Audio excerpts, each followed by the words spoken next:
Everybody, good evening. Thank you for being here. Thank you for joining another review stream, another comic book review stream. I hope we have a lot of comic book fans checking this out. Lurkers in the chat.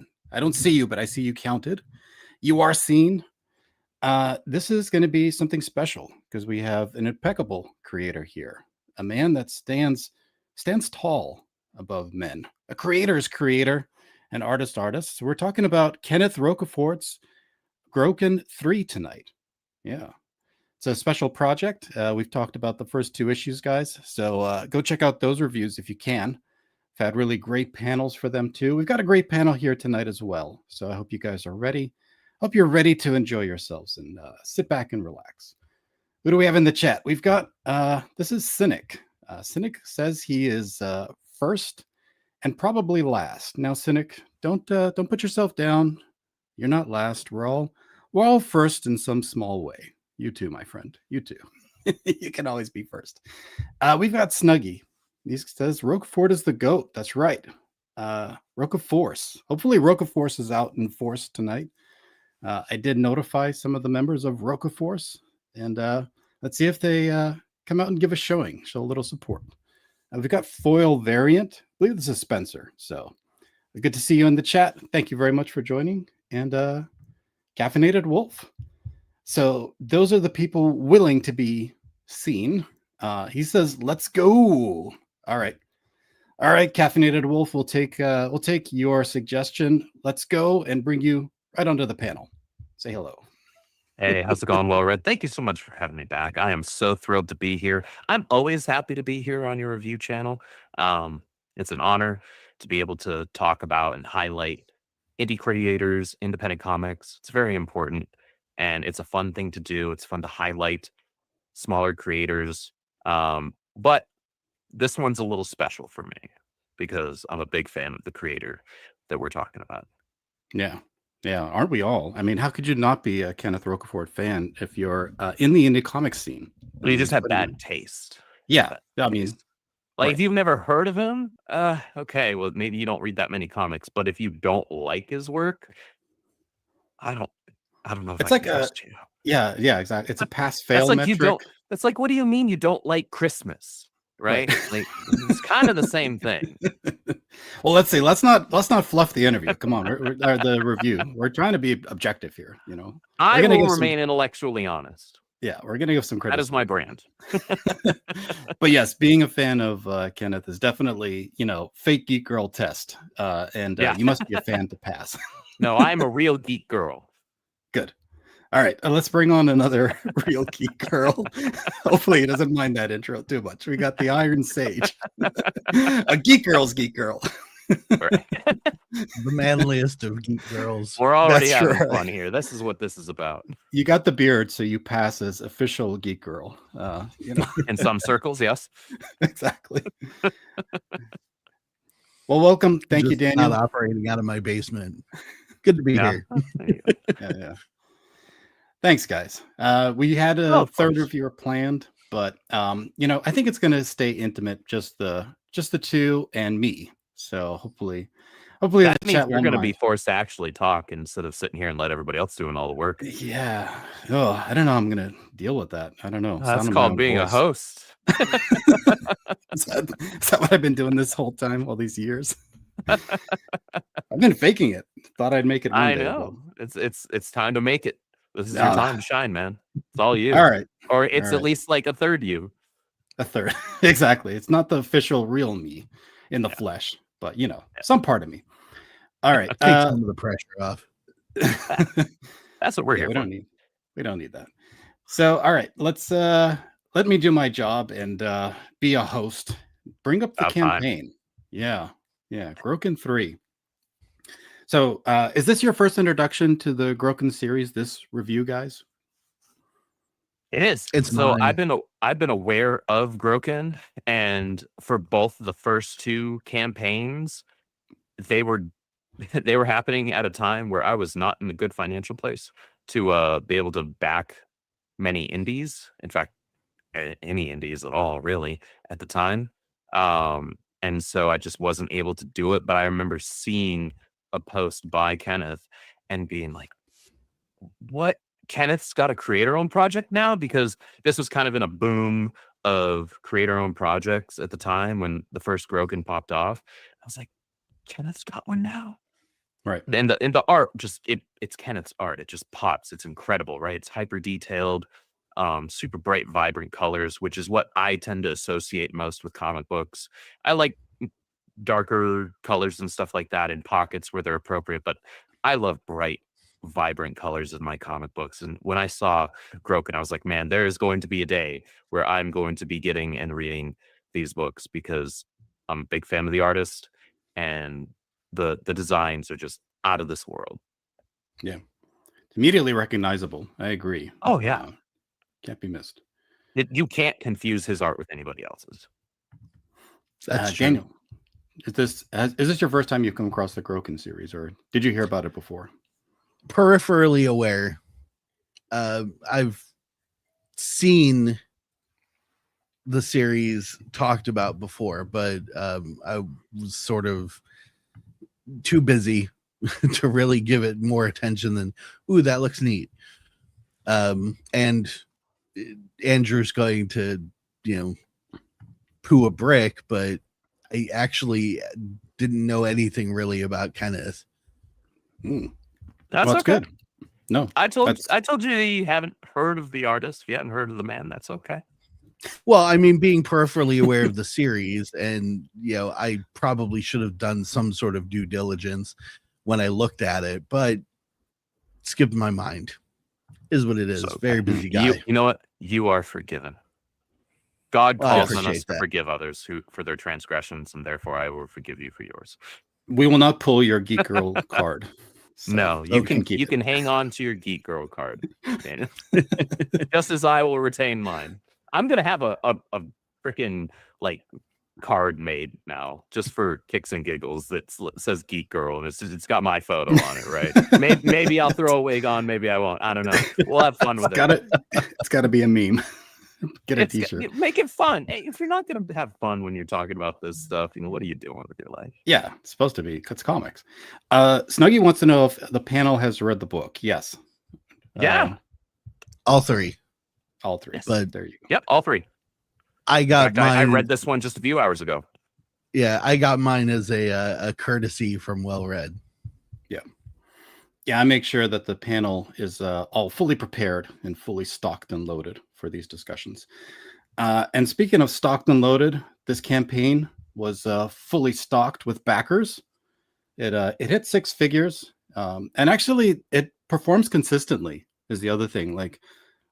Kenneth has a lot of return readers that are there, on the money for every single campaign that he puts out. So it's got a following, it's got a lot of interest, and he has a lot of dedicated and loyal fans. So I think you can expect these numbers to continue and grow, which is great, because it would be great to get the word of Groken out there and get more people into this series, because it's worth it, guys. It's definitely spread worth the good news. Yeah. Groken. So here, let me go through the summary just quickly. It's a graphic novel series of more than 48 full-color pages in the genre of sci-fi and fantasy. Nice mixture there. This odyssey is set in a rotten era where myths were sadly forgotten and science corrupted the hopes of a good tomorrow. A singular theory makes the regiment shudder, and the system fears that the secret will be revealed and that the right to the crown will be claimed by the myth, a creature who bears the name of Groken. Groken, born as a beast, forged as a man. It leaves a lot to the imagination, that little description there. How do you guys feel? Daniel, I'll go with you. Did it cover fairly accurately what you experienced with Groken 3, or would you like to narrow it down a little bit and give us a little pseudo summary of the story? Well, I read all three issues that you gave me, so I've got the whole story up to now. Groken yes 3 being and focused. no. The synopsis covers everything that is definitely in the story. I have further thoughts on that, but I think I'll save that for when we get into the story itself.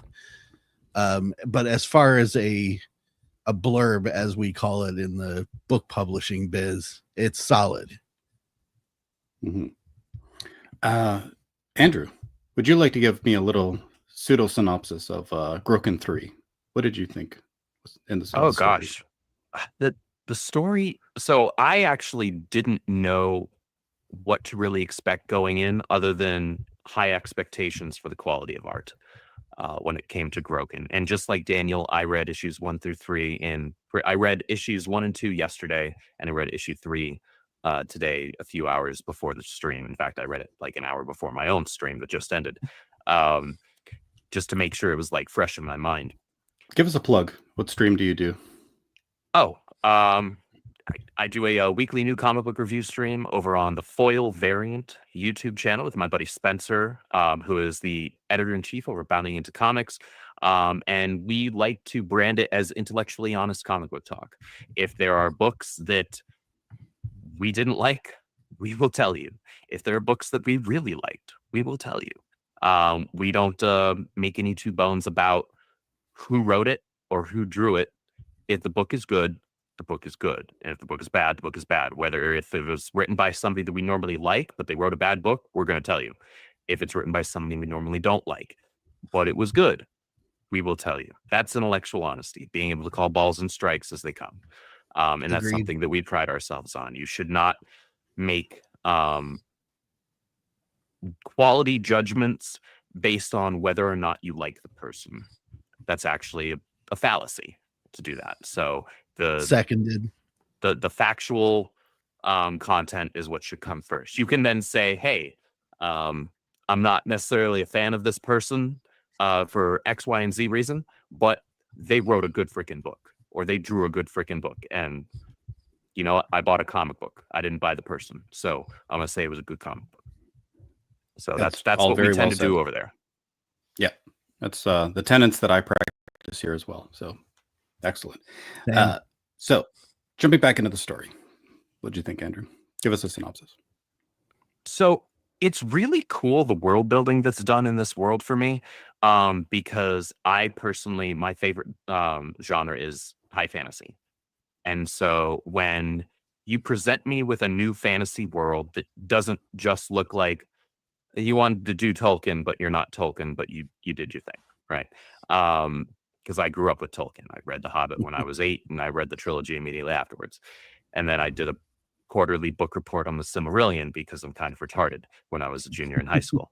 But that's neither here nor there. So like there's a lot of really cool setup and world building going on right now that's kind of laying the groundwork for the different characters in this world. And the way that it's being written, we're being fed little bits and pieces about the characters as we go along. We're not given gigantic info dumps about the characters so far.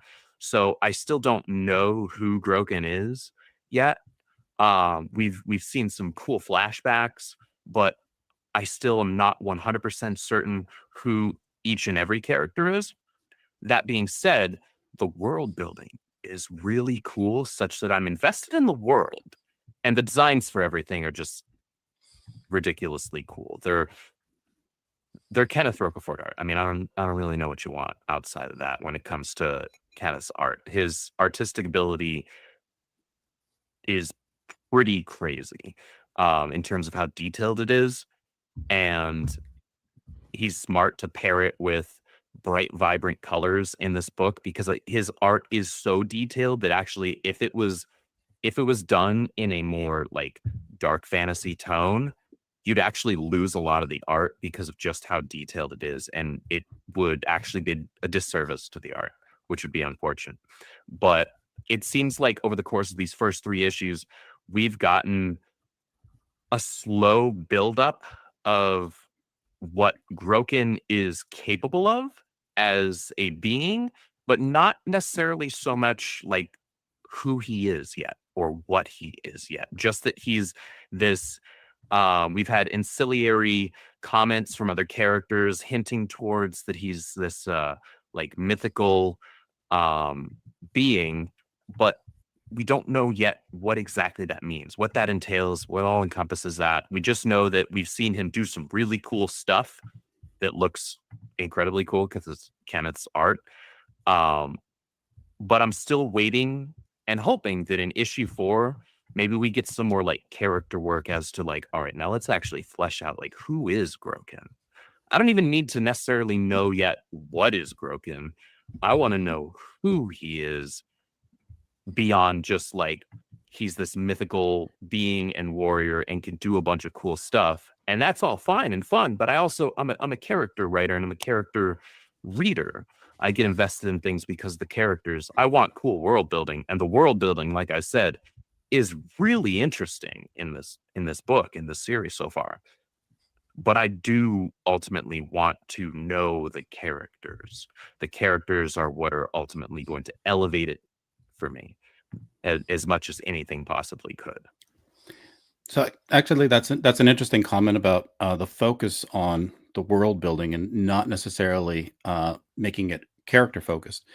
You can assume that that's done with the intent, because we know that There are the writers that do that creator is with intent. capable. Absolutely. I wanted to ask about the Silmarillion. Am I saying that correctly? Because I can never get it right. Silmarillion. Silmarillion. That's world building focused for the most part, correct? For almost every chapter. That's Yep. great that you've done a study on it, because that is a great parallel to what's It happening. was a in Groken. bear when I was a 17-year-old kid as a junior in high school that took on that task. So where do you That draw was brutal. parallels? Where do you draw parallels between that book and the work here? I think I would draw parallels mostly at the most basic part, which is that it is absolutely world building and overall narrative focus as opposed to character focus. There are, and I hope that like the Silmarillion, there will be more chapters in future issues like Groken 4 and so forth that end up being more character focused. Like maybe in Groken 4 or 5 or whatever, we have each chapter is focused more on a specific character and it actually really dives into those characters. I want to know who these characters are because they all have really cool designs. They seem like they fit perfectly into this world and the setup, but I just don't know much about them quite yet. And that's what I want so much, so badly. And like the Silmarillion, so far Groken has really cool world building, but it's world building and overarching story. Again, both very interesting, but you're not getting much about the characters just yet. Like the Silmarillion makes you wait a really long time before it starts giving you anything about the characters. Like it's a few That it page does. turns before you get there. You got to turn a couple of pages to get there. And so I'm familiar enough with that style that I'm like, okay, so right now we're doing world building, we're doing some overarching world story stuff, narrative stuff. When's the character stuff? Because for me, that for some people, the overarching story is the meat, right? And the characters are the spice. For me, the characters are the meat. What's your I take, want the Daniel? characters. As a reader of both comics and novels all of my life, I agree with Andrew. By this, I mean, the art is great. I'm not going to contest that. But by this point, almost 150 pages through, 48 page per book. I would have expected to know more about the characters by this point. And that for at least the third issue kind of started where I started to lose interest a little bit. The world build through book 1 and book 2 kept me interested. Genuine Comics question is actually relevant to what I'm saying here. If the art wasn't at this level, I don't know that I would have been able to hold interest at this point by the third book. Probably the first, maybe into the second, just because I'm a curious cat like that. But third book, I was expecting to get more. understanding of who these people are. And there is a reason for it. I think Kenneth could probably attest to this. It's just an assumption on my part. The language that the characters use is a bit repetitive and on the nose, so it kind of takes up some chat bubble space, some dialogue space that could have probably better been served with more character detail as they're having conversations. But I think that may be just a language barrier thing.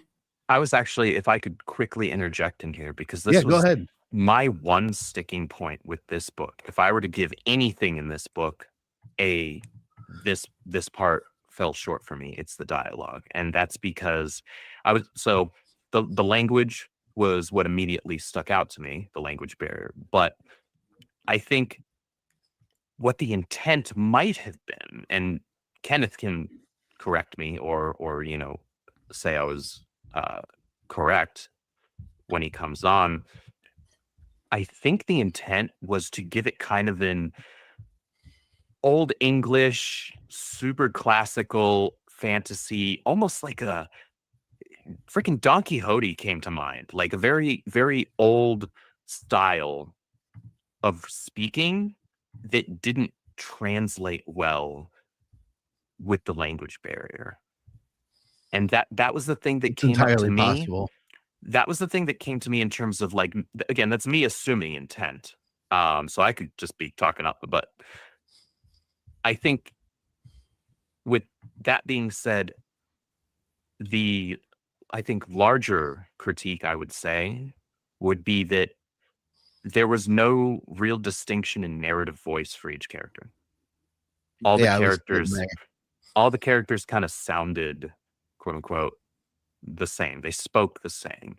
But that's really my main thing that I had a strong like critique thought on when it came to the book, because everything else I was so invested in, but the dialogue, and that might have also impacted me getting to know the characters and understand the characters better, because you Yes. learn a lot about characters by how they speak, right? And Right. so if all the characters speak in the same narrative voice, you're not giving your reader any differentiation to work off with in terms of like, well, who is this character? How do they normally speak? And then that's also how you establish character relationships, because characters will speak sometimes, or oftentimes even, differently with one person compared to another, Right. right? I don't Yeah. speak with my mother the same way I speak with my buddies that I hang out with, that I stream with, right? She'd slap me. Right? So, True. but that's And how you the establish that kind of thing. the reason I made that assumption and I brought it up is because I, as many of you know, I edit books and I Mhm. edit comic books, and much of that is dealing with the dialogue and the narrative words that are on the page. Now, I do this for people who don't speak English as a first language as well. Worked unfortunately alongside localization teams, and they make me want to tear my eyeballs out. But specifically with the Japanese is where I see this a lot. Trying to translate the actual literal intent of a Japanese sentence into English changes the way that the entire context of what's being said is relayed. And Well, that's where the you have to purpose be, of localization comes in, yeah, right? but you have to be extremely sensitive to that as an English speaker and someone who understands the syntax of Japanese language to be able to convey that well. Mhm. So my assumption here with the Groken comic books is the English language barrier translated differently, and specifically in multiple points throughout all three books where a character would be saying something about their surroundings and then be like, oh, and by the way, or I don't know that I told you, or just so you know, I've done this. It just kind of feels like it was jammed in there, and I don't think that was kind of its intent. It's just the way that the translation worked out. Yeah, but it does take away from your ability to really connect with any of these characters. Interesting takes, guys. I want to ask though, so you are still invested in the world building, and is the intent perhaps that you invest so much and you're desiring so much of the characterization to come out from the story that at some point you just start to manifest your own ideas of what these characters are, and maybe that's the real intent, the real experiment here. Maybe I can't recall any instance of me reading a story like that. But then again, I tend to read things that are very character focused for the most part. Um, so I honestly couldn't say if that was the intent. That'd be a question for Kenneth. Hmm. I'm Yeah, just curious. And if that's Yeah. the case, I without would love to hear that and understand the thought process there, because again, the world building, I'm invested in the world building. I like the setup, I like the setting, but I want to know more about who these characters are at their core, their personalities.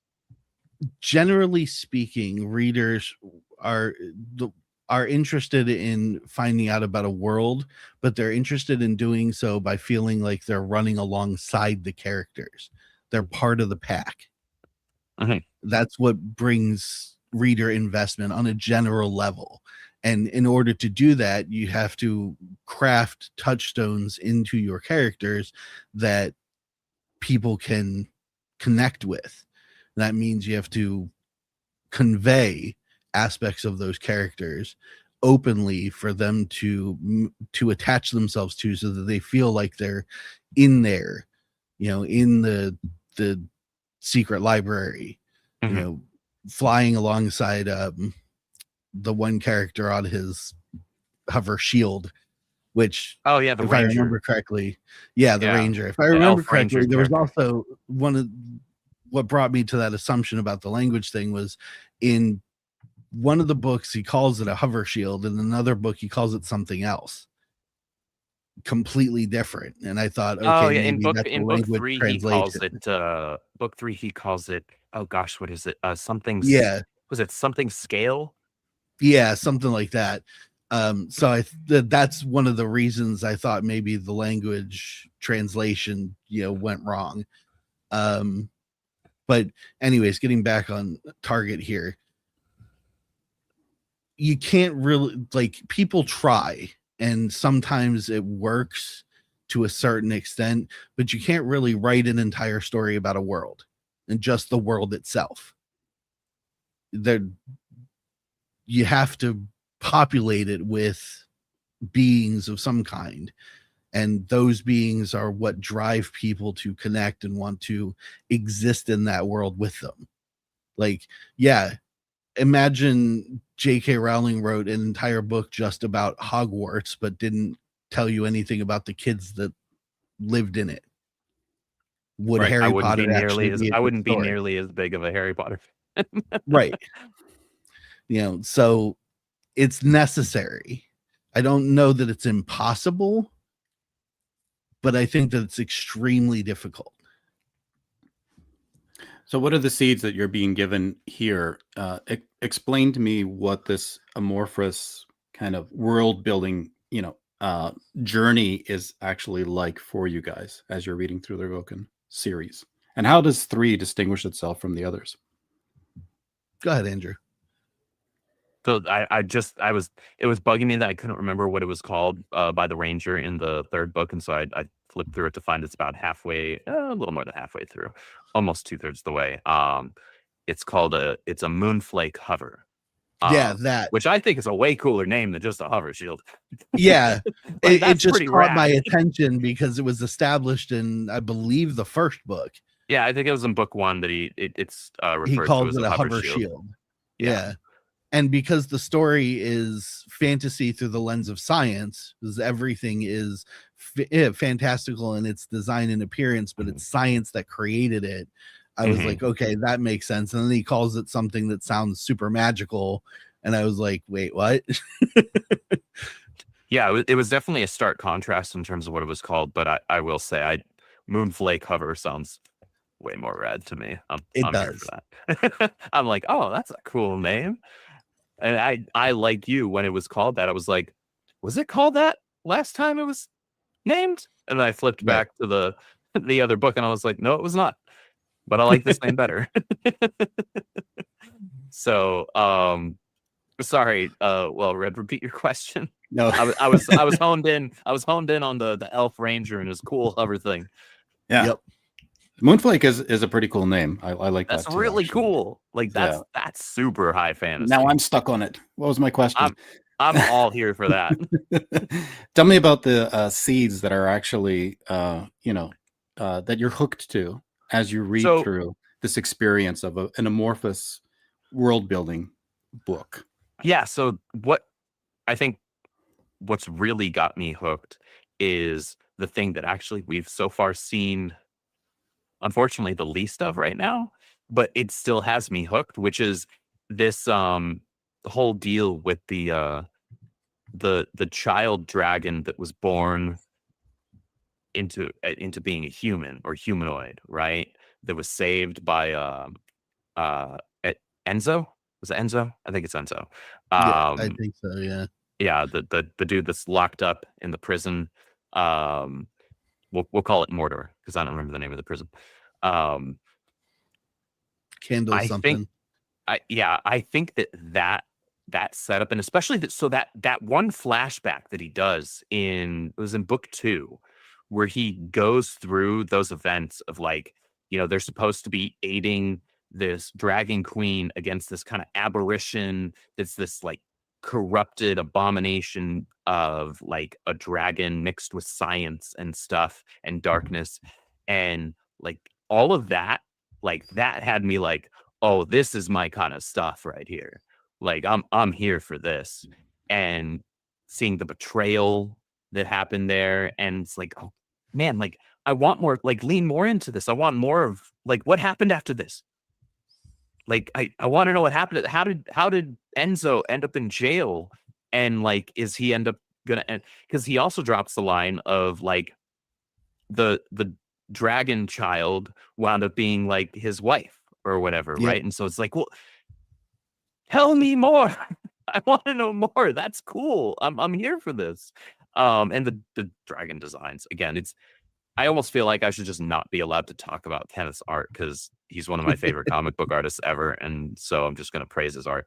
But the designs for the dragons were really cool because he was mixing a lot of different things, and that bit about, in order to save the dragons, they had to have this one born as kind of a human, right? In order to save any bit of the dragons, because they were all getting, destroyed or corrupted or whatnot.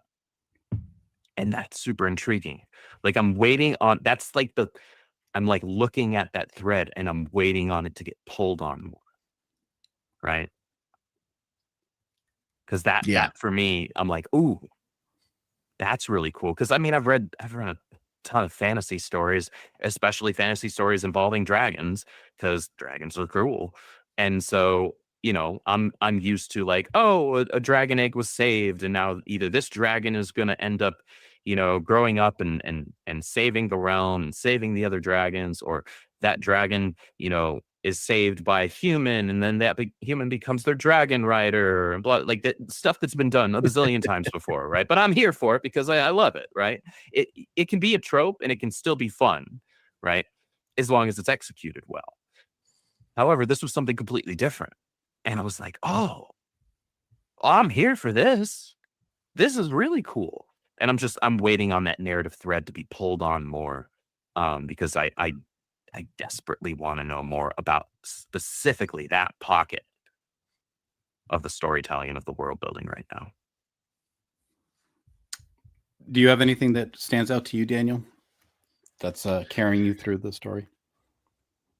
Well, as far as the world build, I'm just as fascinated as Andrea is with the world build, but for a slightly different reason. I like the actual design of the world itself. Hmm. Some of the panoramic shots that he's drawn around these characters are very So interesting to me, from odd junk piles to sprawling lake with a big mechanized structure over it, and even in like the secret library, it's trash and refuse, and for lack of a, he calls them gnomekins, gnomelins. I think it's supposed to be a combination of gnomes and goblins. yeah, that's what my read on that was living as well. living in the trash pile outside of this prim and proper, well-maintained secret library. Those contrasts are fascinating, and they're really good for stories like this. That keeps me interested enough to kind of bypass the fact that I know practically nothing about these characters and I don't know what they're doing. Which is a little difficult because, especially with the third book, that's Groken and the blue dude whose name I cannot remember, they're there to do something specific, but it was hard to figure out exactly what it is through the dialogue. Well, I mean, so what is the experience then? Do you just feel lost, or you're just waiting for? Confused, not lost, because I don't have any details. I just know that they're going there for a specific purpose.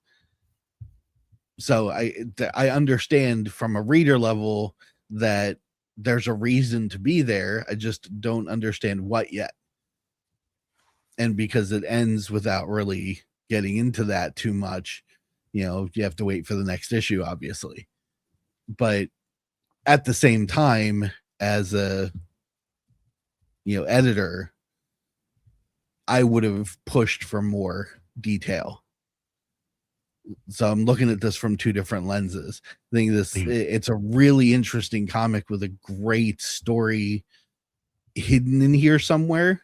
I just wanted to see it, and I would have poked him until he gave me a little bit more, and therefore gave the reader a little bit more. I think this comic is a really good example of the art telling the story, because you could actually remove a lot of the dialogue, even most of the dialogue, and you could have a pretty similar grasp on the overarching story. You can see what's happening in the page. The layouts of the panels very clearly show you what's going on in the scene. It's where we lose the stuff with the character work is, again, it goes back to the dialogue, where we're not understanding enough about how these people interact with each other, who these people really are. Like, I understand the world building. I understand these people are chasing these people. This person's getting involved because they've got an ulterior motive. This person's coming in and they're going to be a pain in the butt later on. I can tell already because they look sus as heck. That type of stuff we can all gather just from the art alone. And so Kenneth is very clearly a great visual storyteller. I want more from the dialogue for the characters that give me more about them as people, them as individuals. And I think especially having somebody that can like really encourage more differentiation in narrative voice. And that would be tricky because there's the language barrier there. And in order to bridge the gap between intent in one language and understanding in another language, you have to have somebody that can link those things. That's very tricky to do. I'm gonna have to disagree with you. I think removing the dialogue that's already there, I would have been lost. Other than the very obvious combat situations, I wouldn't have a darn clue. What's the thing on his hand? Why are they all looking at it? Why is he weak right now? It's an important thing on his hand. Yeah, but It's a thing of then significance. We going to don't. the secret library, why are they going to the secret library? I have no context at that point. Well, we don't So yet it's know what just that like, is with the dialogue. yeah, we get a general idea of the context. We just don't have detail. But you take the general idea away, and it's just like, okay, now they're going somewhere. Now they're in a trash pile getting attacked by short people in cloaks. Now there's a thing on the ceiling and they're talking underneath it, and then in the next panel they're running away from it. Obviously it's a horror, but without the dialogue at all, I think I'd be more lost. It's almost like a visceral Okay. experience by what you're describing. It's like they're reacting to situations, but you're just not privy to what are the motivations and what are the actual circumstances. Yep. Like, I mean, and one of the more interesting parts about that is is the question, I guess. If you took all the words away, we wouldn't get that thing in the beginning that talks about what Groken is. So I would have assumed, based on the design of him, that he was a bad guy. but or is there no but there? Well, with some dialogue, it gave me a general sense that he's not evil and he has a purpose. But without it, I would have just been like, okay, he's a horned, masked, wild-eyed looking thing with something coming out of his chest, and he's got magic sword. I mean, that's but where show don't tell comes in, right? Because Yeah. we see him doing things where he is fighting monsters and monstrous looking things. So we can at least surmise, okay, he doesn't at least appear to be the villain. Maybe he's a character, because shoot, most He could be versions an of anti-hero. Batman don't look particularly bright, shiny, and heroic compared to other superheroes, like say Superman, right? So I don't think necessarily just his looks alone would make me think villain. I would say I would like, what's up with this guy? Right, for sure, until I see action. And then when I see him fighting off monsters and I'm seeing that bystanders are not getting harmed in the process, and that he's clearly, through his actions and the way that the panels are laid out, he's not putting them in danger, I can surmise, okay, so he's clearly not a golden knight, but he certainly doesn't seem to be a villain based on his actions. That's I fair. can surmise that through the art. That being said, to your point, like, until we get to that point, that would certainly be a fair question to ask, right? Until we get to and that action point when he's fighting the monsters, and then we know, oh, okay, now he seems like he's the good guy. And being a dad, I'm looking at this as, if I put this without words in front of my daughter, would she get it? And she's grown up now, but she's much younger than me, obviously, because I made her. So that's part of what I'm looking at here. I'm trying to see it from multiple types of readers. Sure, that's fair. And yeah, we have advanced understanding of the storytelling process, you and I. Yeah, I'm trying. Yeah, I wonder consider how myself a learner. how like a very young reader would react to a story like this. Like, would they just take those reactions that are the characters are expressing to different situations and not really need context and motivation? I can find out. I can send the files to her. She loves this stuff, so she'll be happy to get involved. Feel free to speculate. We do that on this channel. How do you think a young reader would react to a story like this? Yes, me.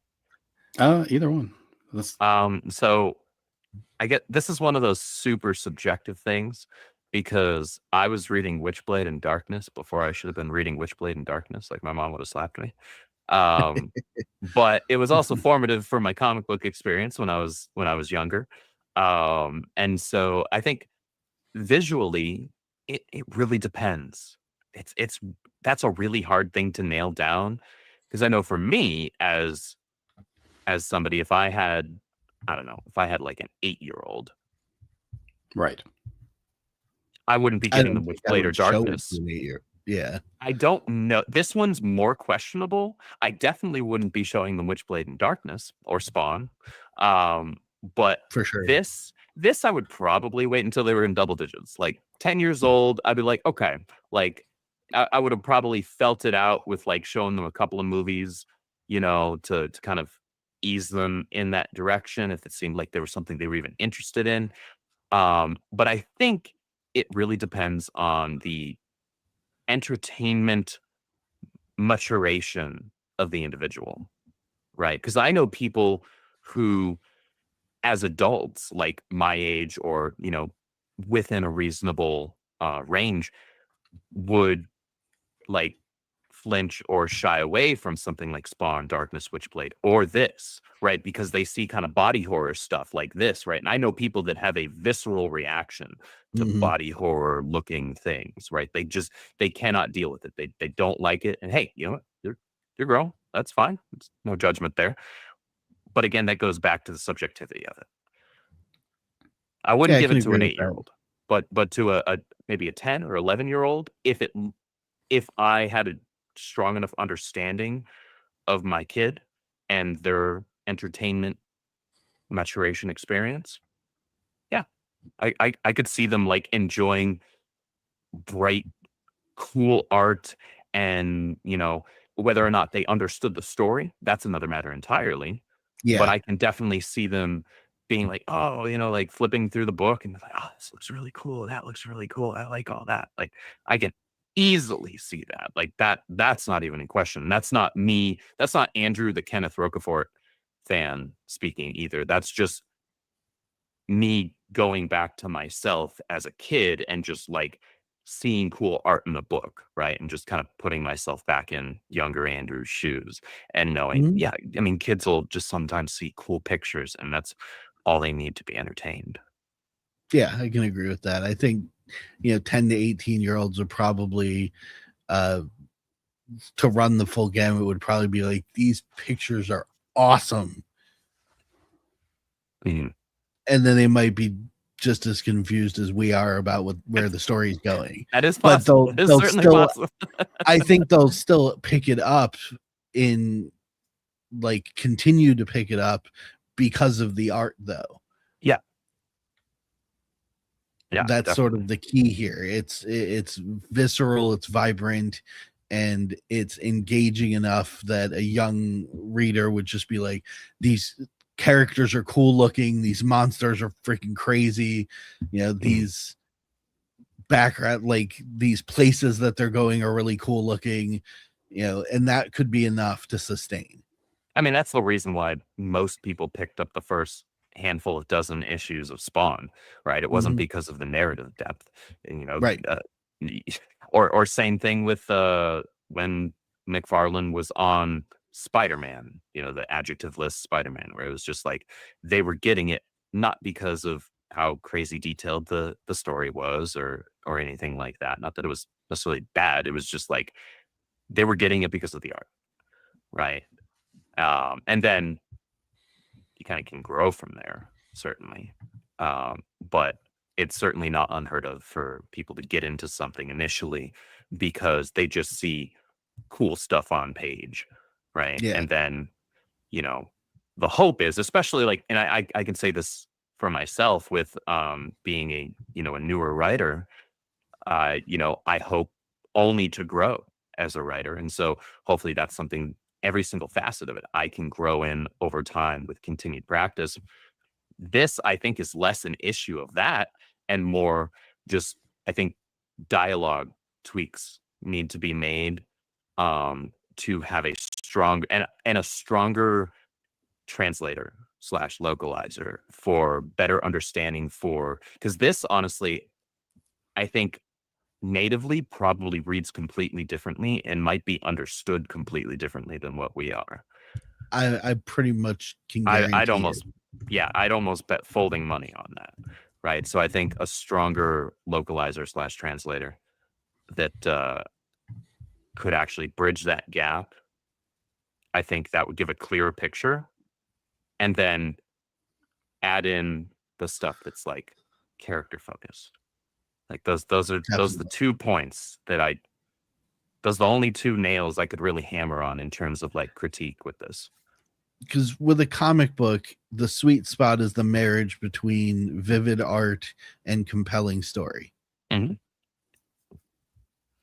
Because then you get everything, and that's This what has the brings former people in spades. back constantly. Oh, it's Yeah. it's above and beyond with the Yeah. first one, and that's enough for now. I assume, it would be enough to carry it for quite some time, much like you mentioned with Spawn. But eventually, the story needs to start meeting the art's level at the very least. So I wanted to ask also, when you're mentioning the dialogue, is it that you want these personalities to be more uniquely defined? You want characters to kind of express who they are through the dialogue a little bit Characters. more? So we talk about character narrative voice, and that's that each individual has a different way that they speak. Whether it's their own thoughts in their head. So if we're talking just like um, thought bubbles aren't used as commonly anymore, but like your narration boxes, right? Your caption boxes, or just speaking out loud to themselves. If they're crazy like I am, and I'll talk to myself throughout the day, right? If I'm working something out, um, or when they're speaking with other people, and that will change depending on who they're speaking with. That's how you gain insight into the person, right? Some people will like exclusively not use contractions, right? If they're that can be a personality thing, right? That can be part of a character's character, right? But if everybody in your story is not using contractions, then it just seems like it can at least that everybody's speaking the same, but also choice of word. How eloquent does it seem like they're speaking? Like what's their vernacular, the vocabulary range, right? All of these different things. How emotional do they sound when they're speaking? Because different depending on your word usage, and that can be combined with the art as well in terms of like facial expressions, things like that, hand gestures. Um, that will tell you a lot about the character, and things like that will differentiate and delineate between characters in your story, and that's incredibly important. It's so in comics, I don't want to say you can get away with it because you really can't. You still don't want all your characters to sound the same, but the reader has the benefit of seeing where the tail of the dialogue bubble is going towards, right? Like we know who's speaking, but the trick is if I were to remove the pictures and if all this dialogue was just in a novel, prose, right? Would I know one character from another based on who is speaking? Correct. And if the answer is no, then that means there needs to be better differentiation in character voice. And it's perfectly, everyone can see it on the screen. It's perfectly illustrated right there in those 2 panels that are up. You can see where the bubbles are coming from, but you look at it must be due to the leaks of the Necrostar residue. This is the only thing that comes to mind. And then Groken says a leak. Those guys definitely know what they were dealing with. It looks the same and sounds the same, regardless of which character is speaking it. Yeah. You want me to? Let's do a character reading. You do the top bubble, and then I'll do Groken. So me? let's hear Okay. Yeah. All right. So I'll do Blue Dude. Yeah. It must be due to the leaks of the Necrostar residue. This is the only thing that comes to mind. Huh. A leak. Those guys definitely didn't know what they were dealing with. Were you involved in that? Does my left side not give you a clue? In my defense, sometimes we underestimate unknown forces. Well, curiosity always puts us at risk. Depends on our expectations. I always envision the worst case scenario. I think if you read it, then that's called being a pessimist. Yes, it is. And that's a character quirk. It's a differentiation there between the 2 characters. But the words as they were read out sound roughly the same, despite the inflection of, say, emotion being involved. No, I'm just joking around. Yeah. All right. Do you guys want to You're do not final? just Groken around. You punter. But I don't have an off switch. I won't apologize. Y'all knew what I was. Yeah, I've seen you banter. I know what I'm in for. Do you guys want to do final thoughts? Do you have anything further to add? I think we've pretty much covered all bases. All right. Yeah, I ending guess I'll Andrew. just in summation, I guess, for lack of a better term, Groken is a absolute masterpiece piece of art visually, with incredible character design, very cool landscapes, fantastic layouts. Kenneth knows how to lay out a freaking page, man. Like, he doesn't do just generic box. Like, he plays around with it. He has fun with it, and he has a very dynamic, not just art style, but also panel layout style. The world building is incredibly interesting. The overarching story is incredibly interesting. The characters right now are not, because we just don't know much of anything about them yet. There are characters that based on little narrative things that were given, I want to know a lot more about, because I'm like, oh, well, like I mentioned before, the dragon child. Like, well, that's cool. Give me more of that. I want to know more about that. Pull that thread, right? We haven't gotten it yet. So I would say I need more character work. And then I think just as a whole, for like this localized audience, there needs to be a stronger localization or translation that gets Kenneth's narrative ideas and character dialogue across to us Western, like, English speaking and reading readers, so that we have a stronger understanding and read on what the story is that he's telling, the characters who are speaking. Because I think there's probably quite a bit that's lost in translation there, and that might also be a strong contributor to the fact that there's not differentiation in narrative voice. Because if you're just having very literal translations, you're not going to get that differentiation. You're just going to get the literal translations. Absolutely. So I think that's something that really should be honed in on, because that would just elevate this to the moon, right? Because at least for me, like, everything else is stellar. You fix those things. This is one of the best books that I've ever read in terms of comics. Like, if you can tweak and fix those two things, this would be one of the most fun fantasy comics that I've ever had the pleasure to look at and read. It's already really cool to look at and fun to look at, but I'm a character guy. I want more of the characters. Daniel In P. summary, what he said. You're phoning it in, Daniel. Plagiarizing. All right, guys. Not thanks a lot. plagiarizing, because I'm giving credit where credit is due. Fine.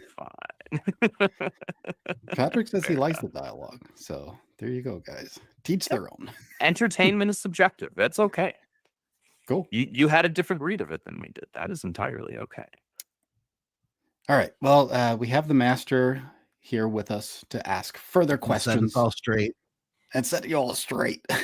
I'd love to get into his career a little bit, and man, all the projects he's worked on in the past.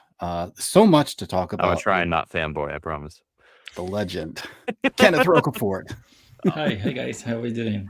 Hello. Thank you for having me here. Thank you very for much. being here, sir.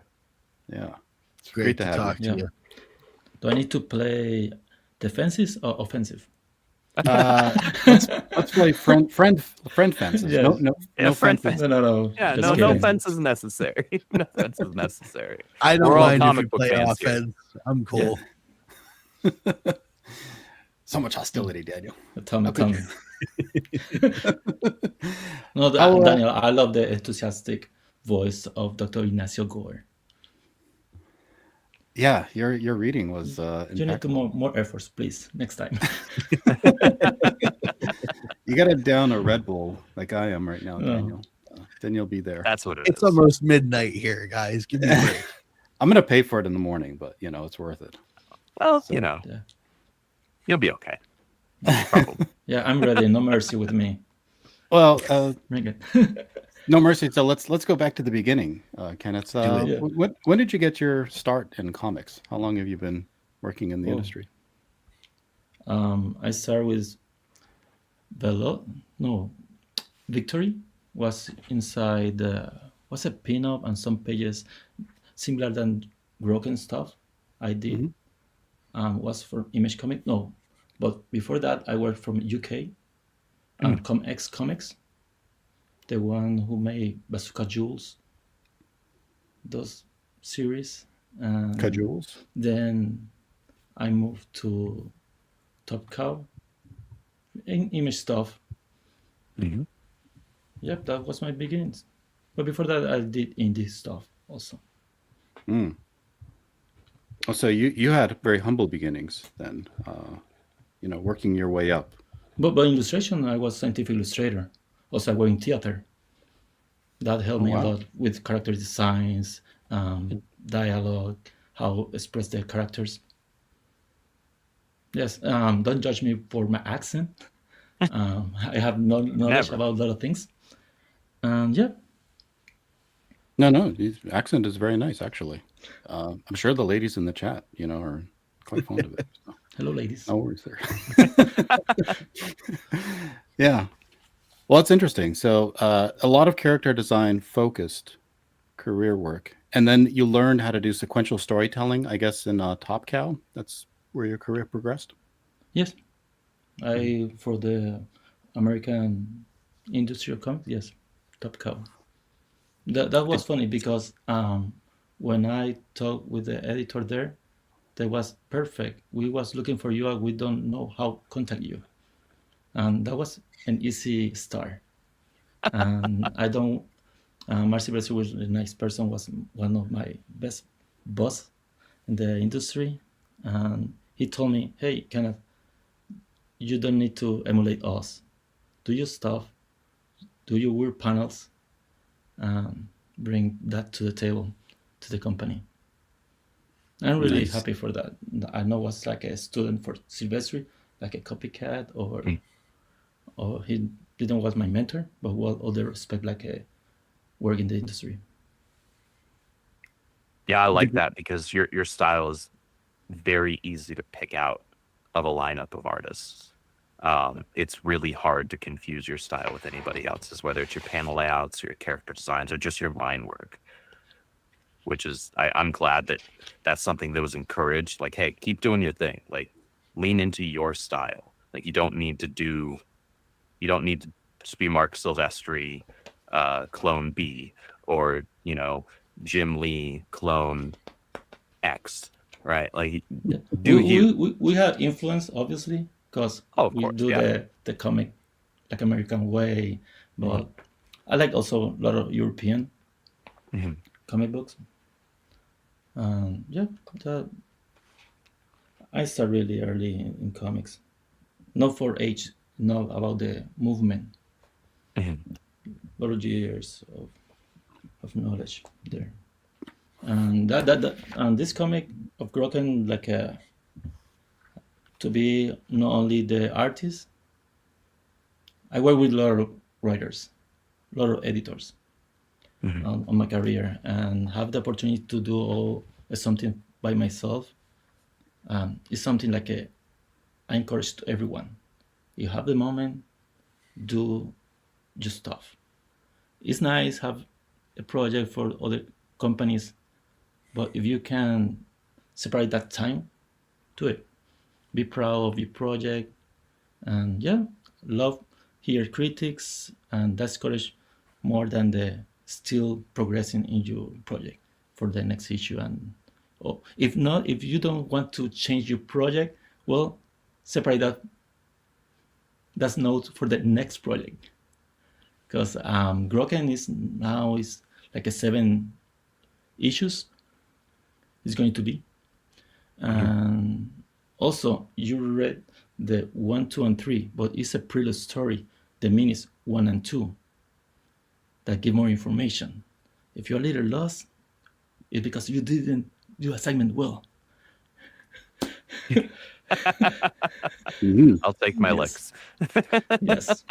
Fair enough. Fair enough. No, it's my critic. Like editor, you need some notes in the prelude of the story. And also, I noticed it's not about defense myself, but in the issue 2, in the page preview than the last page, they say why Groken is in that mission of issue 3. Yes, you have in your hands Did I miss the number over 2? Yeah. Maybe So I I'll go completely missed between. that. Yes. It's got a To live do correction here. research of Yeah, prisons. Kenneth is about to make their us all look locations. silly live. We need Yes. AI. We're gonna feed the Groken story to Grok, and it's gonna tell us the answers. Yeah, they mention, to say paraphrase the things, is going to look for prisons and locations. Hey, John. Okay. Welcome. Okay. Ignacio Gore said, "Do you think he's still alive?" And they're talking about Enzo. Oh, so okay, so he's searching for Enzo. Yes, the prison. Okay. He's specifically searching for. Okay. Yes, they're going to do a research. Okay. That's why they're going to the library.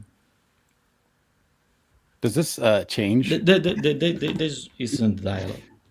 the context now for you guys? What do you think? It didn't click. It's in black and white. Interesting. Well, It yes, certainly adds more. the- It adds more the- character motivation, that's for sure. And Yeah, direct. Yeah, the thing now that is- I understand it does, but it didn't click. Hmm. And I'm looking back at the pages leading up to it. He's the questionnaire, and then he asks about Stella, and then Who I hope's coming back. Ask- She's coming back. yeah, Right? and then Right. asks about using Yes, the old. the tunnel to next get issue is to the going to be library. more revelation stuff and Okay. return like a. She's cool. She's really cool. I need more her. I don't say she's going to be in the next issue. Hmm. By the way, I never Yeah, say so- who is good and who is bad in the True. story. That's true. So you write this story though with this approach of like you want to define the world and not focus so But hard really, on is Groken? You characterizations. saw the world reference to Groken in his journey. Mhm. There is more things, but I don't want to cover that. Are you trying to tell a traditional story where it's focused on an individual character, or did you want to build it out to build up the story? I and think have it's the out of the characters- traditional way to the storytelling, Mhm. because it's about Groken. Groken's a legacy of things. That's why you go back and forward sometimes about information they give inside the story. And like Andrew said, he liked the Enzo when he was a kid and the Evelyn stuff. That's It was honestly about probably one of my Enzo. favorite parts so far. I really enjoy drawing, and that was one of the things I really want to put in the story, like people understand what happened. But it's only small things because it's bigger, Mhm. and there are a lot of characters in and out. Maybe you think it's not important, but have his role. But hope you enjoy the story. How it's moving. It's a comic like every time I have a work in next issue, I need to reread all because the flow is really important.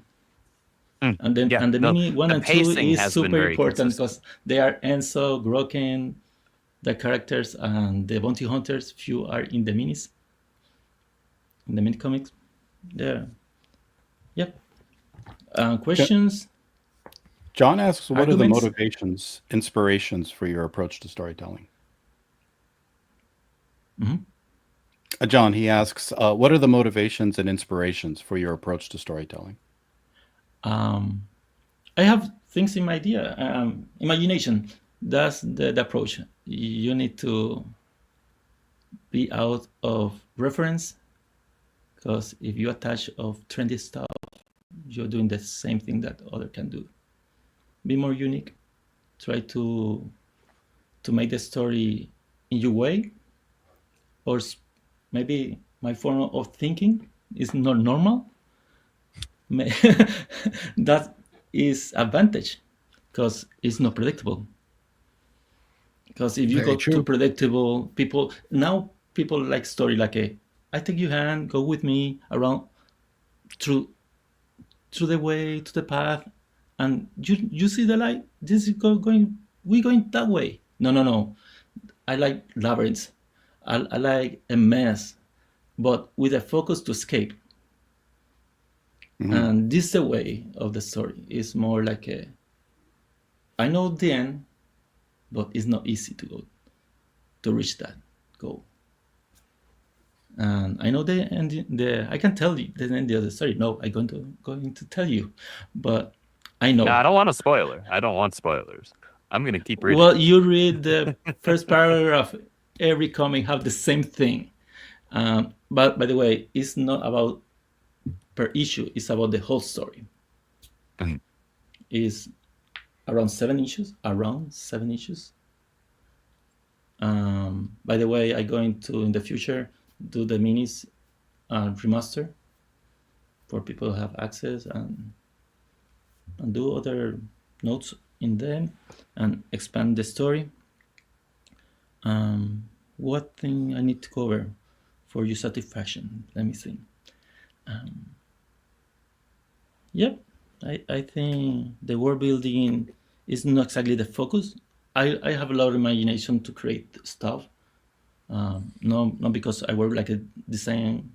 I design a lot of things for different companies, Mhm. but the things visual I create is because it's necessary for the path of the character. It's not for because I have a page, I need to cover a page with something. No, all the things are necessary. And that's So good, because you, otherwise you just kind of have fluff. You just have fat that can be cut off there, and it's important to minimize that. Yeah, so sometimes I look the book as my role like an editor in the book. I say, oh, this panel need to be a splash page, but no, I don't have that. My count of pages is too small for cover of the story. Mhm. That's why it's not a lot of splash pages, and I run the story in the way like it's satisfied to the things I need to cover, to the point. And yes, what more I can say? so you view the entire series as kind of a whole. Like you want everybody to see the maze once the maze is complete. But as people are walking through the maze, they might be thinking, "Oh, which direction am I going here? Am I going left, right, in a circle? What exactly? Where exactly is this taking me?" But you probably have the journey mapped out, and you just want people to see the entirety of it. Yes, I mean when it's a labyrinth, is their character like maybe distract you for a moment. You say, why that character is there? Like a Gennaro at the beginning, Danis, the crazy guy in the town. Like you need to Uh-huh. find that character in the first issue, and then it's used by Madame Machiavella with the tracker. Those characters grow inside the story. Like we every time, every day we interact with people. We don't know if we see next time, right? similar like this story. They have characters like sometimes you never saw again. Sometimes you say you saw again the person. But the thing is, when I write this title Groken, a lot of things have a meaning. You only need to wait a little to that thing grow, that character grow, and yes, the next issue is going to return kind of the first issue, but it's only one story. Only you it's divided by chapters. Every issue have 3, 4 chapters, and yeah, that will be same way because it's a story completely. I only divide. I can do the ongoing series, but not. Don't worry, it's only like around 7 issues. That'd be quite I want to elaborate. work in other projects also. Yeah. Do you I'm writing. do you have any intention or desire to do like one-off, like one shots of some of the side characters that clearly have lore behind them that you probably have written in your head or that's implied in the story so far? Like do another comic with that character, or just you mentioned, or inside Yeah, the like comic? just for example, doing just a one shot that's just a single issue graphic novel of say No, it's not going to be like X-Men and stuff. Like everyone to have an issue. No. Okay. I want more Stella. Yes, I like Stella. Her spear is cool as heck. No, every character have potential to have his own title, but now we focus on Groken because those characters interact with Groken. That's why they are there. Mhm. Not because I want to spotlight, do the spotlight to one character and use it in the future. But yes, a lot of characters have potential to have their own. Every character, also in the canteen, I have from one of the character, I have 2 mini series, no, 1 mini series of like 3 issues, write it already. And kind of, I can say Nice. yes to you, Andrew. It's yes, but not now. And he's a character like only talk like 2 balloons, so one moment, will have his own story about his armor and all the stuff. Okay.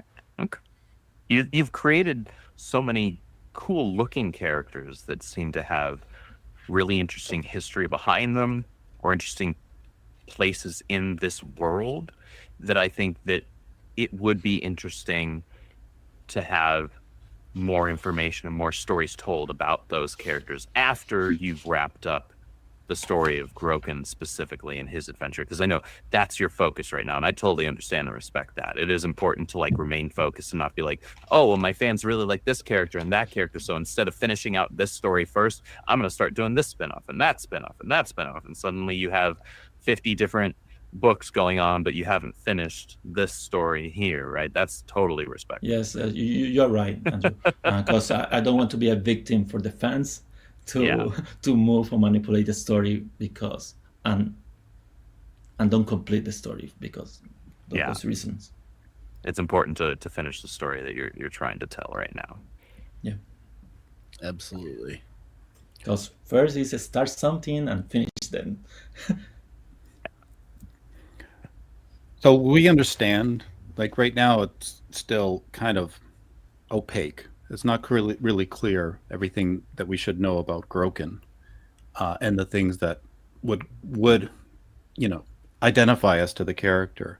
But once you've actually revealed all these facets that you're working towards, will we understand the character more in his complete fullness, the representation that you want us to have?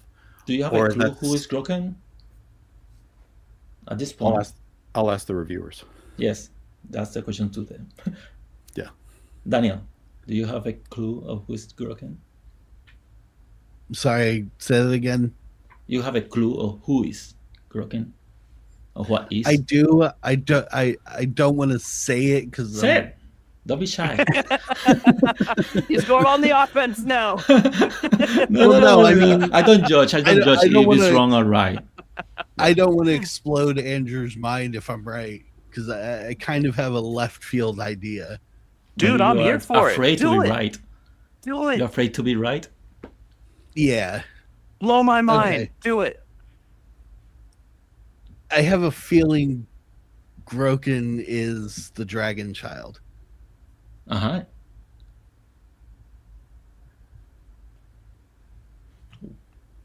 Good reader. Patrick That's thinks one of the Groken. two. It's one of the two options that I had come to in my noggin. What is the options? The other being that Groken was actually the dragon woman, and the reason why we just can't The tell dragon is what? because of the armor. I considered that, but then the dude with the spectacles said, "I have information about your mother." Yeah. Oh, that's right. No, you know what? Yeah. You're correct. I completely. That's in issue 2. Exactly. Right? At the end. Yeah, that's Last in page. issue 2. Yeah, Yeah. yeah, yeah. Yeah, you're correct. Yeah. Yep. That the kind of Yeah. cliffhanger. My initial thought was when we were going through issue 1 and then most of issue 2. That's what my line was like. Oh, is this the kid? Right? Kind of grown up. But no, I think the other option is actually the more likely. You have a favorite character? I know Andrew said Stella Griffin. Well, I don't know. I also if like the Ranger. character- The Ranger seems really fun. I want to see a little bit more out of him. I'm intrigued by the Ranger, and I'm intrigued by Flavius. Yeah. I can say next issue they have both character. Cool. I'll say this. I like that, and this actually plays a little bit piggybacks off of something that Daniel mentioned when we were going through our review, where just looking at Groken, because he is kind of an imposing figure, he's got horns, right, armor, and all these weapons and things. It can be, if you don't have the context, you could question, like, oh, at first, is this a good guy or is this a bad guy, right? It doesn't look traditionally heroic, right? I don't know why But- you think but- is he a good guy. But he is, at least, from what I'm reading right now, that's the protagonist. He's a good guy. But then you look at Protagonists somebody- not need to be a good guy. That is true. That is true. Yeah, That's that's true. absolutely true. You It's could have not a my villain defense. book. I only to want to debate with you. No, you're absolutely correct. You could have a book that is a villain book, and the villain is the protagonist, right? That is incredibly correct.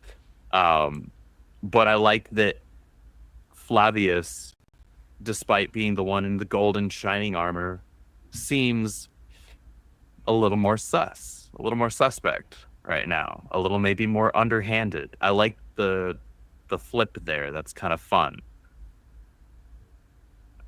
You're going to enjoy next issue. I also like that he's got a dog because I like dogs. So I automatically will Animal you- companions. that's are right, all- yeah. You give a character an animal companion that's anything resembling a dog, I'm automatically gonna like the character. It's kind It's of an ugly easy dog, for me. but yes, I'm an it's still easy a dog. target. Are the fan theories something you're hoping will come out of each issue, Kenneth, as people are going through it? I love here the theories. I laughing. I like a interesting, and I don't do spoilers. That's fair. But it's already done. The story. I written all the stuff, and Paris. Always I change few notes, but still in that way I know how it's going to end, how next issue, 2 issues, and also all the story. Yes, it's basically I don't going to alter the story because for speculations of theories and stuff. No.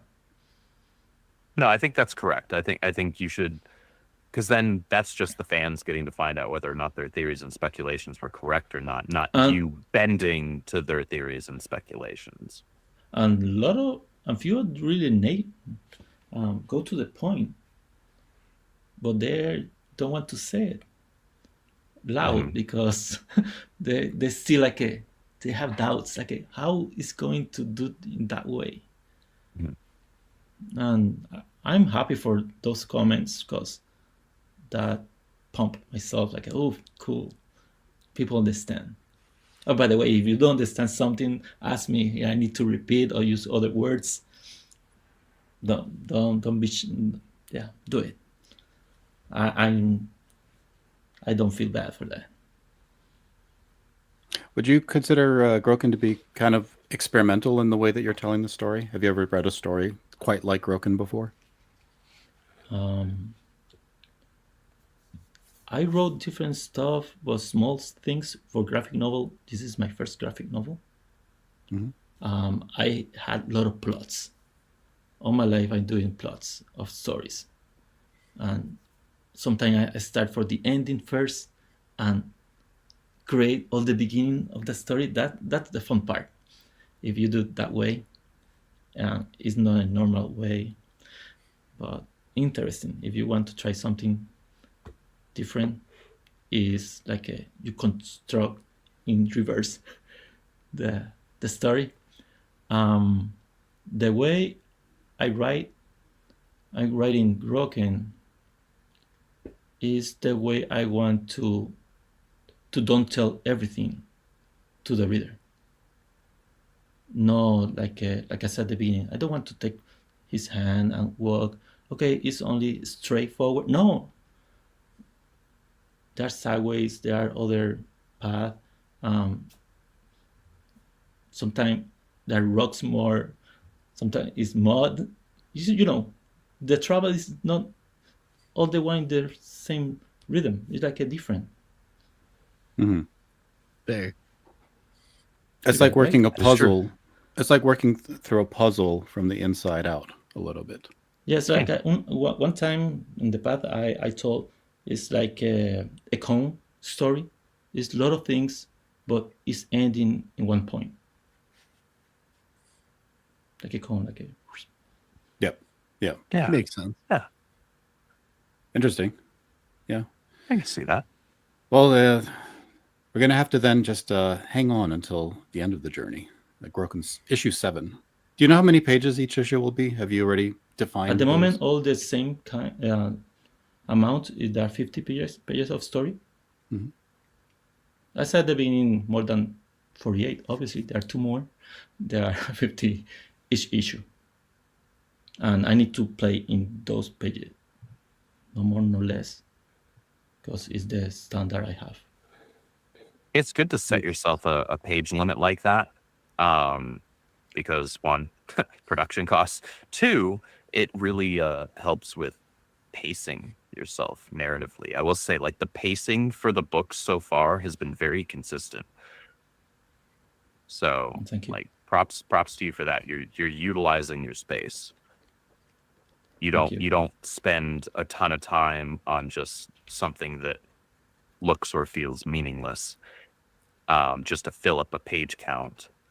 And in the same way, it doesn't feel like something ends so abruptly that it's like, maybe they could have cut back a little bit here to make sure the story actually felt like not necessarily complete, because this is a 7-part at least thing, but to where it doesn't seem like there's a weird break at the end. No, and it's Right. not easy. Like you mentioned, No, it's not. is It's really not. restrictions. Yeah. Is it okay if we ask about what's happening with Groken 4 and Indiegogo? You had this note that you sent out to all the backers, giving Yes, them an update. I tried to put the campaign, but things happen, and Right. there is the message I give in the newsletter. It says that Groken 4 is on hold, and for those interested in the reasons behind this, here is the explanation. Indiegogo is a crowdfunding platform and it's undergone some changes. Yeah, there's been a lot of mixed Big changes reaction. recently. Yeah, people don't know how to take it. I don't know. So, other than interface, are there like policy changes as well at Indiegogo that have been hampering people? I think, but that was not the matter of my situation. Hmm. I want you. I want you to know that all the information for the Groken 4 was campaign was verified and approved by Indiegogo before the changes. I was prepared for and aware of the new challenges that would come with this new phase of Indiegogo. Okay, that's that's good that they had foreknowledge of Mhm. all these things. I'll skip down. It says here what the current situation is, if that's okay, Kenneth. Just to give people a quick summary. Uh, Indiegogo has indicated that the situation is not critical, but this type of data error could result in the loss of the entire campaign, and I will have to start from zero.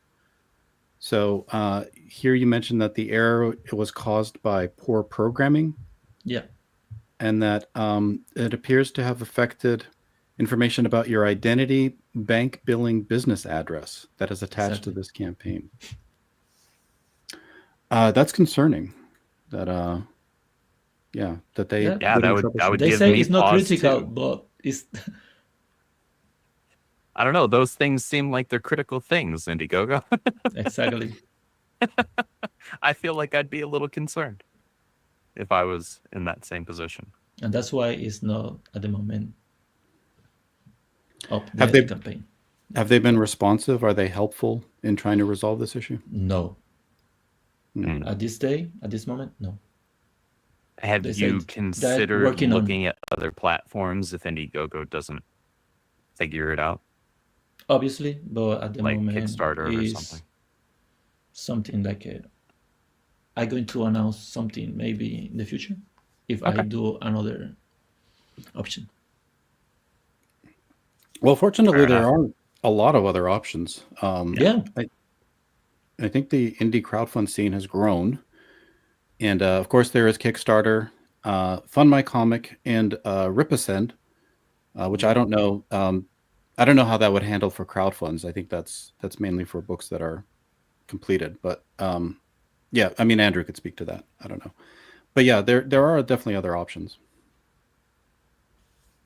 So I'm I just aware want of. to see the next book come because Mhm. it's beautiful. It's a beautiful series. I Yes. want the next one in hand. About next issue, I can say I finished writing all the 50 pages. But like a crowdfunding, um, you proceed to work on the project when it's founded. Hmm. Yeah. okay. I waiting to put the campaign and be found. Hopefully, Well, that's it's on you, the backers. yeah, people are definitely concerned. So Yeah, um, that's a wild error to have for a like bad programming for it to concern your Thank you, identity Snuggy. and bank data and stuff. That's disconcerting. Patrick says wherever Groken goes, he'll go. So I think that's probably going to be a shared sentiment. I agree with that. Well, thank you I for agree the with that. support. Yep. I know that I want a sketch tier because I miss them on every single Mm. campaign, and I'm definitely going to get it on the next one. So Nice. yeah. Well, so what is the timeline you're giving Indiegogo to resolve this issue before you decide on a different platform?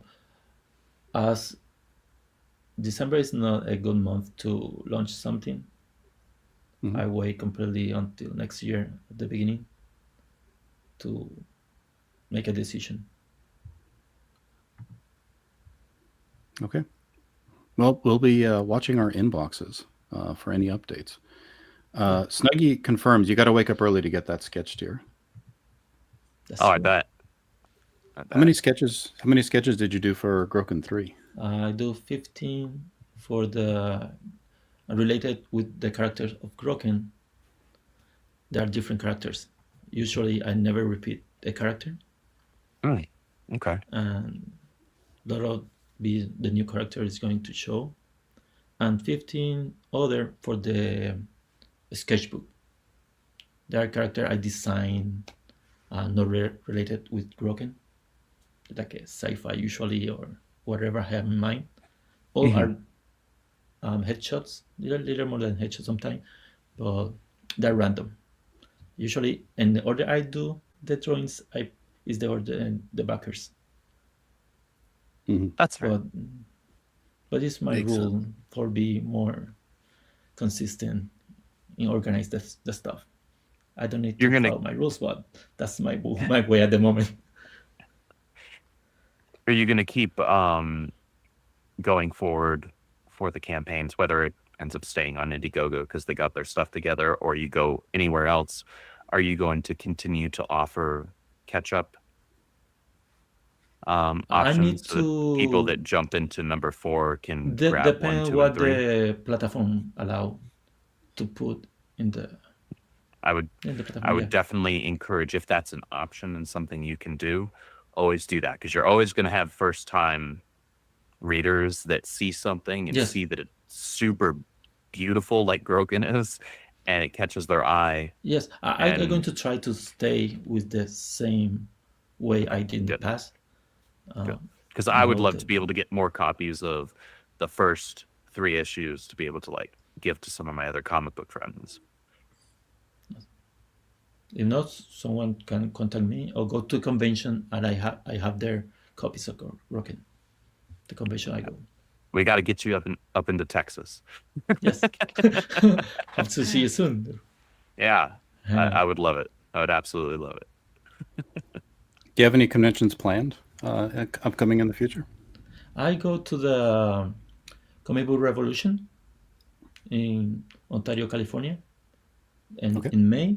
Also, previous weeks I'm going to be in Rancho Cucamonga for Color Fantasy in the Free Comic Book Day, first Saturday of May.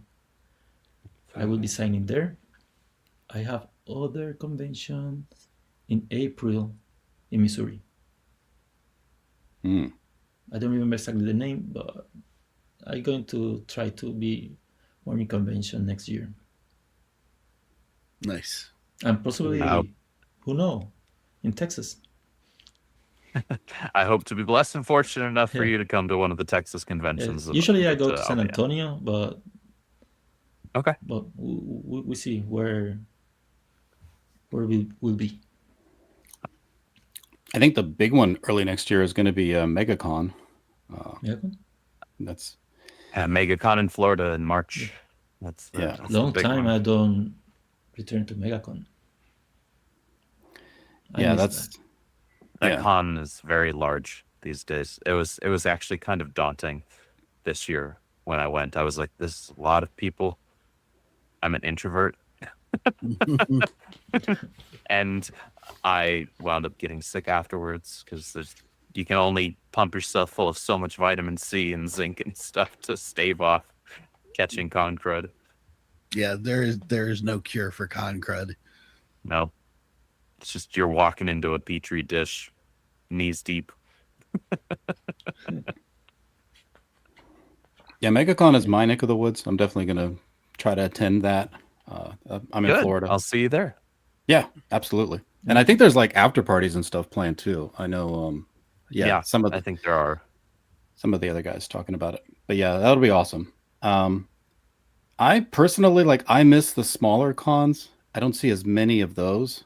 That's what I used to always attend, and I loved diving into the dollar bins and just completing collections. So, but now everything is really, it's I don't know, it's more about the larger experience, like the fandom aspect of it, rather than just the comic collecting side. So, I'm a fan lot of- of comics. No, I really like really small ones too, like a Yeah. shape, old comics and stuff. Yeah, for the celebrities stuff, it's not my thing, but I enjoy it too. yeah, I'm right there with you. I don't go to cons for the celebrities. Unless it's a It's very nothing wrong, rare but instance. I think Yeah. different topic. I mean, the hobby has changed, right? And it's tried to integrate itself into the larger fandom sphere of just all these other hobbies, anime and everything else. So I don't know, has that diluted comics or has it uplifted it? I don't know. Yeah, Depends on if you count manga as comics. Yeah. Where do you stand, Kenneth, on the manga question? Do you appreciate the manga? Yes, I like manga. Depend. There are different. How I say, there are more divisions than the American comic. We have superhero, true. romance comic. A lot of variety. Yeah, there's but gigantic variety. Yeah, when it comes everything to have a manga. customer. What are some of your favorite mangas? Right now, let me tell you the name of the comic. Give me 1 second. Yeah. Hey, Patrick looks for the toys. Yeah, that's the thing too. You know. Yep. Well, collectible toys, they've always been a part of the culture. Something for everyone now. I Sakamoto like finding missing Days? issues in my collection. I'm reading now the Sakamoto Days. Oh, Sakamoto Days. Okay, I know of it. I haven't read it, but I know It's of it. fun. Yeah. But yeah, I have manga in my hands really when I was in the university before they was translated to English. Mhm. The Gundam, Ranma. My sister read the Ranma ones. Yeah, I have a lot of different kind of arts in my hands. Was it mostly the visuals? I didn't read in Japanese. No worry. Yeah. Okay. I wanted to know if you're bilingual in Japanese. That'd be interesting. I recognize some words, but nothing more.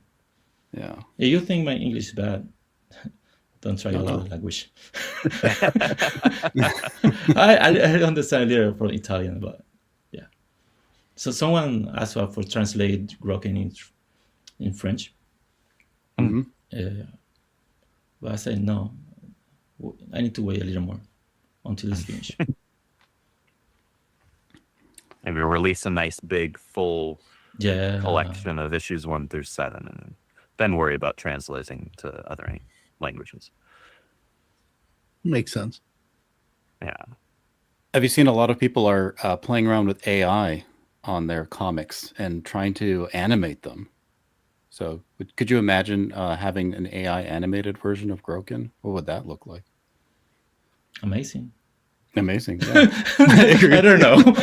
Groken's amazing. Why not? It would look amazing because it's Kenneth's art. Yes, That's why. is this loyal to my art? No, It but should be, yeah. why don't do all the modeling and 3D sculpting and do all the animation in full way? That would be better. That you can edit and want exactly what it's doing and stuff. I think AI need to progress more Mm-hmm. Agreed. for those things. Yeah. Yeah, you think so it'll probably butcher it then. It would probably butcher it then, you think? I think current AI wouldn't know what to do with how detailed his art is, honestly. Have you ever seen Frog G? Do you guys know that book? Oh, what? I know the title. No, I'm not familiar with any frogs. He's I'm forgetting his name, but he's been around the scene for a while. Smaller guy, but the way he draws is he has his frog character, but like he has a very large eye, and when he passed his through an AI, it tried to reformat everything into like a typical looking frog. Yeah, I'll show you guys because it's hard to explain, and I'm forgetting the creator's name as well. Current AI isn't quite intelligent enough to differentiate between styles and specific artistic choices and things like that, like an actual human artist would be able to. It just tries Yeah. to feed everything through Well, the like the the, same the difference funnel. is only work with reference. It's not nothing new like you're going to Yeah. expose. Exactly. Ink Spots works on it. Jason Bascom is the creator. Okay. Yeah, Okay. he's at cons a lot too. You know, a lot of I'm people not know. familiar with that. But yeah, somebody ran his character through an AI, and it reformatted it completely. You know, because it didn't know what to do with his representation of. You know, Yeah, I could see how AI would have no idea what to do with that. yeah. I like the eyes though. I like how detailed the lighting and color differentiation is with the eyes there. That's cool. That's good. Yeah, so I could see where Groken would, you know, the AI would not be kind. Yeah, the AI would have it would look at it. It probably just I can picture any AI like Grok or whatever just sending you a message response, be like, we don't know what to do with this. Give us something else to work with. It's too I detailed. would just say something went wrong. Right? Like error too advanced for us. Like, It's like a new toy, but unfinished. Mhm. Need to be more polished. Yep. Have you played with it at all to see what Me? it does? Yep. My nephew is working with AI in the school. They show those things to do projects and stuff. He did a comic. I said, why?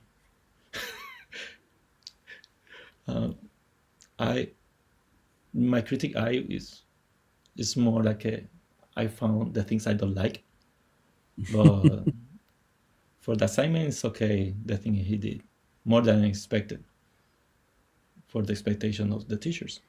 But it's a tool. It's a tool. At the moment, people say, why you don't use a primitive things to draw and use a pen or a Wacom. They are tools. Well, is at the moment, at this point, I'm going to say, because I don't know what happened tomorrow with the AI. It's going to be advanced, but I don't want to criticize too much about that topic. that's fair. Yeah, it's come a long way just with Will Smith eating spaghetti videos. So you just It's a wait. very early use of that. Yeah. The problem with AI, like when you were saying, Kenneth, it's a tool. It's a very crude tool. I think right now, it's unrefined because you can't wield it finely. You know. By the way, I don't use it. I don't use AI. Sure. Oh, we can tell. It's want to tell. No, I I think it's pretty obvious. AI is not nearly advanced, and Just have only that if you write to to do what me you do. in the email, it's the AI going to answer you. Just kidding. It's me. That's a good use for it. Yeah. That's a yeah. I need AI to answer all those spam callers I get every day. Offering gosh. me loans. Can I put in a prompt that tells them to, like, I don't know, instead of calling people and bothering them, how about you call your mother and like talk to her? Yeah. Leave me alone. Like, Choose a different path in life. Yeah. You know, just some like counseling for the spammers. call your family. Don't call me. I don't care about you. No, You but think the spam calls are bad for private citizens? Try running businesses. Oh yeah, for sure. I do use it for work, but I could see where for art, you know, you want to have some mastery of your tools, and AI is not really something you necessarily master. It masters you to an extent. If you prompt it enough, it's going to, learn what your tendencies and preferences are, and then it might cater to what it thinks you would expect. But it's very hard for you to direct it exactly the way you want. So, Yeah, it's not the same thing as just wielding this, right? Where you Yeah. actually have tactile, direct manual control, right? And it's never going to be a pure representation of you because it's giving to you things that it learned from other people that it thinks you want. So Yeah. Are you And planning to use people are it? stupid, so most of the information you get from it is stupidity. yeah, Oh, well, we're living in the era of we have smartphones. Yeah. that's what they tell us. Yeah, The Which has clever somehow name. managed to make Well- people more stupid. Where now you don't remember any number completely of your family Mhm. phone numbers. Yeah. They don't Yeah. you. Or Oh. artificial I intelligence. literally only remember my my mom, my dad, my sister, my own, and my girlfriend's phone numbers. That's it. Hmm. And it's honestly a miracle in year of our Lord 2025. I can even remember that much. Congrats. yeah. Well, it's more than what I remember on a daily Yes. basis. So I'm going to say the same thing. Yeah, you're the smartest one on the panel, Andy. Congratulations. Yes. Well, maybe Somehow, Daniel. wow. Words that have never I'm going been to change my said to phone. Andrew I before swear. on a stream. Yeah. I'll take words never said to Andrew before on a stream for 500, Alex. That's what that was. Andrew's smartest one on the panel. I don't know if I go that far. But that's honestly probably because my family, we've all had the same freaking cell phone numbers since I was in high school. So that was before smartphones.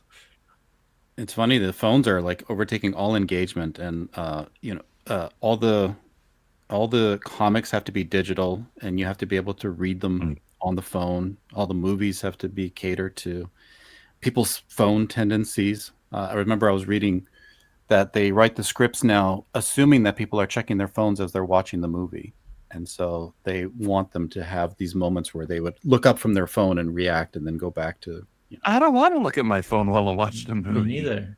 I want to Yeah. watch the movie. yeah. It doesn't matter if I'm in the theater or if I'm on my own couch. I want to watch the movie. Yeah, all That's these devices, ridiculous. all these I would- devices like Yep. AI and stuff, Idiocracy, here we come. they're defining. Yeah, that's crazy. I don't want to look at my phone while I'm reading a comic. Like I want to just dive into the comic. I want to read the comic. I want to look and scrutinize the art to see what maybe little Easter eggs the artist put in there, right? Don't worry, this conversation don't going to age well in the future, in a few years. Say, we have to say that? Look what we are living now. You might be right. You might be right. The today of today is not the Yes. today of tomorrow. Yes, I'm not responsible for tomorrow at this point. Are you worried about where technology is progressing for expression of art? And, I really like the escape from LA at the end, with the shutdown, all the electricity, all the energy, no phones, anything. That was going to be amazing. You know that Yeah. movie? Yeah. No, I remember. Yeah. Yeah, I yearn for simpler times too. Are all these conveniences really making things better, or are they just diluting things about ourselves? Well, Tell it's you, everything there's- in moderation. Yeah, there are some weekends, like a Saturday, where I'll just be like, okay, I'm gonna set my phone at my desk, and I'm just gonna lay down and just maybe storyboard in my head, or brainstorm, or just I don't know, play with the dog. Because I'm so connected to my phone and my PC for work almost 24/7 that I just need a day out of the week to like get away from it, even for just a few hours, right? Like it's important to disconnect from that. why a few hours? Take a day. Agreed. Even I've better. found Yeah. that I sit down with a actual book and a cup of tea at the end of my nights, most nights, when I'm not doing late night shows like this. That's calling us out? That's my decompression. I call everybody out. Y'all have these late hours, and I get up at 5 a.m. I still go out and look the clouds and look the forms and have imagination, and yeah, that's good. Is that part of your creative process as well? To be able to Um, go like that? this is my escape of working. Mm, Mm. even better. You know, yeah, always up. my mind is created thing. From kid, I imagine stuff and I want to draw.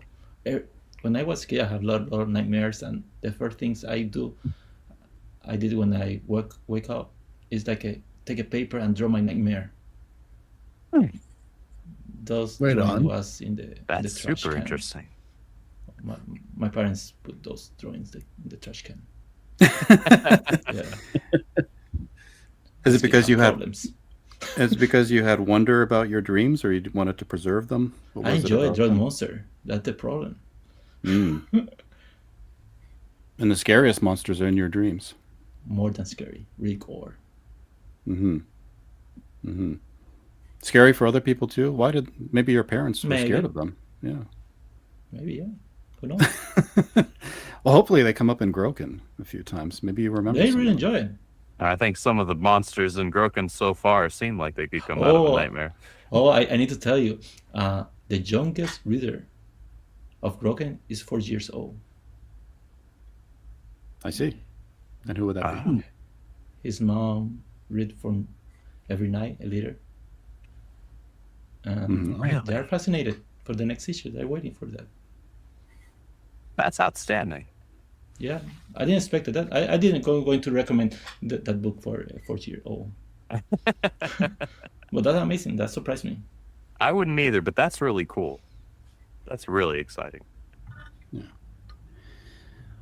Well, Kenneth, we've been able to cover every detail of Groken. Was there any other things you'd like to share with us before we wrap up and look forward to seeing you again? Hope everyone back the next campaign. They are a lot of fun. You're going to enjoy. And thank you, really, thank you for also the review, for the comments. I'm going to take notes, maybe. I'm going to take notes. Apply, this is the other thing. Always take notes, whether or not you actually Yeah. use them at your discretion. That's true. And thank you for your time. Really, Well, thank you. Thank you for your time, sir. you are here all professionals. Thank you, Kenneth. And thank you for your amazing work and everything you've done throughout your career. So we're here, and we're going to continue watching and continue talking about it and reviewing. So And for the people in the chat, hi, and thank you for listening to the show. we appreciate you, chat. You're the best part of every show. You're the reason why we do everything that we do. So Indy, Andrew, Daniel P, thank you guys for your time, Thanks for having your me on. efforts, and your intellect, Always happy to be here. and your live reading of dialogue from Groken. Much appreciated, guys. So with that, please join us again. We'll call it a night, and have a good night. Thank you. Good night. Take care.